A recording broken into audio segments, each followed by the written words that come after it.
Satu tahanan kembali ditangkap tim khusus narkoba Polda Sulawesi Selatan di Kabupaten Pinrang, Sulawesi Selatan Kamis pagi kemarin. Tahanan Reski alias Kiki bahkan dilumpuhkan dengan timah panas di kakinya karena berusaha kabur saat dilakukan pengembangan. Dari penyelidikan sementara, Reski diduga salah satu otak yang mengajak tahanan kabur. Saat ini sudah 4 tahanan yang berhasil ditangkap. Selain Reski, 3 tahanan lainnya lebih dulu ditangkap. Polisi masih mengejar 11 orang tahanan lainnya. Sebelumnya, 15 tahanan kasus narkoba kabur dari tahanan Polda Sulawesi Selatan setelah membobol terali ventilasi jendela pada 29 Maret lalu.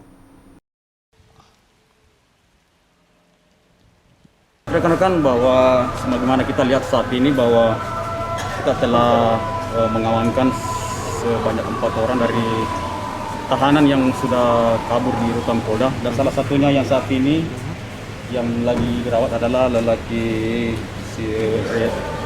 Reski alias Kiki.